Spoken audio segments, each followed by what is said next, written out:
ಅಣ್ಣ ನಮಸ್ತೆ. ನಮಸ್ತೆ. ಬೀಜದೋರಿ ಸೆಲೆಕ್ಷನ್ ಚೆನ್ನಾಗಿ ಸಿಲುವಾಗಿರಬೇಕು, ಹಣೆ ನಾಮ ಇರಬೇಕು, ಸಣ್ಗೊಂಬ ಇರಬೇಕು, ಪನ್ನ ಎತ್ತರ ಇರಬೇಕು, ಶಿರ ಚೆನ್ನಾಗಿರ್ಬೇಕು, ಕಾಲು ಕೈ ಚೆನ್ನಾಗಿ ಗಟ್ಟಿಯಾಗಿ ಹುಟ್ಟಿರ್ಬೇಕು, ಪುಷ್ಟಿಯಾಗಿ ಹುಟ್ಟಿರ್ಬೇಕು, ಹಿಂದೂ ನಡ ಚೆನ್ನಾಗಿರ್ಬೇಕು. ಹಿಂದೆ ನಡ ಓರಿಗೆ ದನ ಕಟ್ಟಕ್ಕೆ ಹಿಂದೂ ನಡ ಚೆನ್ನಾಗಿರ್ಬೇಕು. ಓರಿಗೆ ದನ ಕಟ್ಟಕ್ಕೆ ಹಿಂದೆ ನಡ ಚೆನ್ನಾಗಿರ್ಬೇಕು. ಅಣ್ಣ ಆಯಸ್ಸು ಎಷ್ಟು ಅಣ್ಣ ದನಿಂದ ಆಯಸ್ಸು? 20 ವರ್ಷ. 20 ವರ್ಷ. ಓಕೆ, 20 ವರ್ಷ ಅಂತಾರೆ. ಯಾರೇ 15 ವರ್ಷ 12 ವರ್ಷಕ್ಕೆ ಎಲ್ಲ ಗೊತ್ತ ಹೊಡಿತೀವಲ್ಲ. ಮೇಂಟೆನೆನ್ಸ್ ಮೇಲೆ ಹೋಯ್ತದೆ ಅಣ್ಣ. ಮೇಂಟೆನೆನ್ಸ್ ಮೇಲೆ ಯಾರು ಮಾಡಿಕೊಳ್ಳೋಣ. ಇವಾಗ ಇವತ್ತು ಆಲ್ರೆಡಿ ಒಂದು 6 ವರ್ಷ 7 ವರ್ಷ ಆಗಿದೆ ಇದು ಕೇಜು. ಇದ್ರಪ್ಪ ಒಂದು 18 ವರ್ಷ ಇತ್ತೆ. ಬಸ್ತಿವರಿ ಬಲರಾಮನ್ ಮಗ ಇದು. ಬಸ್ತಿವರಿ ಬಿಡ್ರೇನು ಬಲರಾಮನ್ ಮಗ.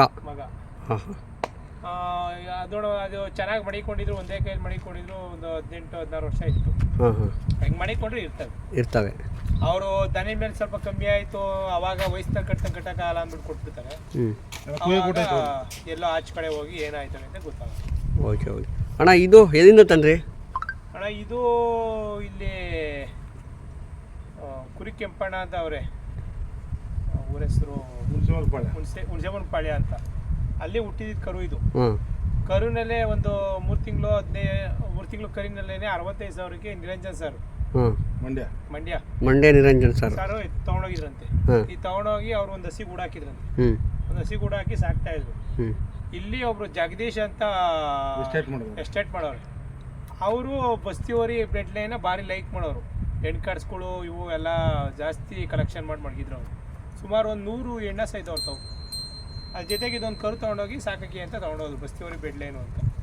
ಅವರು ಕಾರಣದಿಂದ ಅಲ್ಲಿ ಕೆಡ್ಸ್ಬಿಟ್ಟು ಆರಲ್ಲಲ್ಲಿ ಇತ್ತು. ಅಲ್ಲಿ ಆರಲ್ಲಲ್ಲಿ ನಾವು ಹಿಡ್ಕೊಂಬಂದುವಾಗ ಪೂರ ಕೆಟ್ಟೋಗಿತ್ತು. ಪೂರ ಮೂಲೆ ಚಕ್ಲ ಎರಡೇ. ಇದು ನಮ್ಮ ಪಾಲಕ್ಷೆ ಕೊಟ್ರು ಅವರೆಲ್ಲ ಇಂಜಿನಿಯರು. ನಾವೇನು ಓರಿ ಕಟ್ಟೋರೇನಲ್ಲ. ಓರಿನ ಸ್ಟೇಜು ಸುಮಾರಾಗಿ ಒಂದು 4 ಇಂಚ್ 5 ಇಂಚ್ ಕೊಂಬ ನೆತ್ತಿ ಒಳ್ಳೆ ತಂದು ಸಾಕಿ ಹಳ್ಳಲ್ಗೆ ಮಾರ್ಬಿಡೋವು. ಯಾರೋ ಓರಿ ಕಟ್ಸ್ಬಿಡೋವು. ಈ ಓರಿ ತಂದಿದ್ದ ಉದ್ದೇಶ ಅದನ್ನೊಂದು ಜೀವ ಕೊಡಬೇಕು ಅಂತ. ಹೆಂಗಿದ್ರು 2 ಹಾಲನ್ನು ಸಾಕ್ತೀವಿ, ಹಾಲಾಗ ಕರ ಸಾಕ್ತೀವಲ್ಲ, ಇದನ್ನೇ ಸಾಕೋಣ ಅಂತ ತಂದು ಇದು ಯಾರಿಗೂ ಕೊಡೋದು ಬೇಡ, ಇದ್ರೆ ಇಲ್ಲೇ ಇರಲಿ ಅಂದ್ಬಿಟ್ಟು. ಇವಾಗ ಯಾರು ಬಂದರೂ ಕೊಡೋಲ್ಲ ಅಣ್ಣ, ಓರಿ ಕೊಡೋಲ್ಲ ಅಣ್ಣ. ಎಷ್ಟು ಸಿಮ್ಮೆ ಬಿಟ್ಟಿದ್ದೀರಾ? ಬಿಟ್ಟಿದ್ದೀವಿ ಒಂದು 250 ಸಿಗುತ್ತೆ. 250. Okay okay. ಚೆನ್ನಾಗೂ ದನ ಕಟ್ತದೆ. ಆಮೇಲೆ ಸೇಮ್ ಅವ್ರ ಅಪ್ಪನ ಗುಣ ಹೊಡೆದ್ರೆ ಅದೇ ತಡ್ಕೊಳಕ್ಕಾಗಲ್ಲ ಸ್ಕೂಲಲ್ಲಿ. ಓಕೆ ಓಕೆ, ಆ ಥರ ಸೇಮ್ ಅದೇ ಥರ. ಸರಿ ಸರಿ. ಅದೇ ಪನ್ನ ಹಂಗೆ ಎತ್ತರ. ಅಣ್ಣ ಇದಕ್ಕೇನಾದ್ರು ಕರ ಏನೋ ಬಿದ್ದೀರಾ? ಬಿದ್ದಾವಣ್ಣ. ಎಷ್ಟು ಕರ ಬಿದ್ದಿದ್ದೀರಣ್ಣ? ಬಿದ್ದಾವ ಅದೆಲ್ಲ ಒಂದು 20 ಕರ ಬಿದ್ದಿದೆ. 20 ಕರ ಬಿದ್ದಾವೆ. ನಾವು ಅವಾಗ ಯಾವ ಜಾಸ್ತಿ ದನಿಗೆ ಬಿಟ್ಟಿರಲಿಲ್ಲ. ಆಚೆ ನಾವು ಪಬ್ಲಿಕ್ ಮಾಡಿರಲಿಲ್ಲ. ನಮ್ಮ ಮನೆಯವ್ರು ಕಿಡಿಯೋ ಬಿಟ್ಕೊಂಡಿದ್ವು. ನನ್ನ ಸಿಗೊಂದು ಬಿಟ್ಟಿದ್ದು ಮಹಾರಾಷ್ಟ್ರದಲ್ಲಿ ಒಂದು ಕರ ಹಾಕದೆ, ಕೆಂಚನಗುಪ್ಪೆಯಲ್ಲಿ ಒಂದು ಕರ ಹಾಕದೆ, ಇಲ್ಲೊಂದು 4-5, ಈ ಕಡೆ ಸರೌಂಡಿಂಗಲ್ಲಿ ಒಂದು 4-5 ದನಿಗೆ ಬಿಟ್ಟಿದ್ದು. ಅದೆಲ್ಲ ಒಂದು 20 ಕರ ಹಾಕಿ. ಸರಿ ಸರಿ ಅಣ್ಣ. ಇವಾಗ ಯಾರು ಹೊಸ ಹಾಕೊಂಬಂದ್ರೆ ಓರಿ ಬಿಡ್ತೀರಾ? ಬಿಡ್ತೀವಿ. ಏನು ಚಾರ್ಜ್ ಮಾಡಿದ್ದೀರಣ್ಣ? ಚಾರ್ಜಸ್ ಏನಿಲ್ಲ. ಅವ್ರು ಏನು ಕೊಡ್ತಾರೋ ಫ್ರೀ. ಚಾರ್ಜಸ್ ಏನಿಲ್ಲ. ಕೊಟ್ಟರೆ ಇಸ್ಕೊತೀರಾ, ಇಲ್ಲಾಂದ್ರೆ ಸುಮ್ಮನೆ ಇರ್ತೀರಾ? ಬೆಳ್ಳಿ ದುಡ್ಡು ಒಂದು ಮಡಿಕೋಬಾರ್ದು ಅಂತ 100-200 ಅವ್ರು ಸಾಹೇಬ್ರು ಇಸ್ಕೊಳ್ಳಲ್ಲ. ಇಲ್ಲ ನಾವು ಇಸ್ಕೊತೀವಿ, ಇಲ್ಲಾಂದರೆ ಅವ್ರು ಲೇಬರು ನೋಡ್ಕೋತಾರಲ್ಲ ಅವ್ರು ಕೊಟ್ಬಿಡ್ತಾರೆ. ಅವ್ರು ಇಸ್ಕೊಳ್ಳಲ್ಲ. 50 ರೂಪಾಯಿ ಕೊಡ್ತಾರೆ ಸರ್. ಸರಿ ಸರಿ ಆಯ್ತು ಅಣ್ಣ. ಇದಕ್ಕೆ ಬೀಜದವರಿಗೆ ಯಾವ ಥರ ಮೇಂಟೈನ್ ಮಾಡ್ತೀರಾ, ಯಾವ ಥರ ಫುಡ್ ಕೊಡ್ತೀರಾ?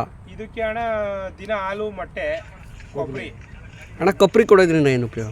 ಏನೋ ಯಾರೋ ಹೇಳಿದ್ರು, ನಮಗೂ ಅದ್ರ ಬಗ್ಗೆ ಅನುಭವ ಇಲ್ಲ. ಎಣ್ಣೆ ಅಂಶ ಕಾಯಿ ಇಲ್ಲ, ಕಾಯಿ ಕೊಡಬೇಕಿಲ್ಲ, ಕಾಯಿ ಕೊಟ್ಟರೆ ಚೆನ್ನಾಗಿ ಒಳಪು ಬರುತ್ತೆ ಅಂದರು.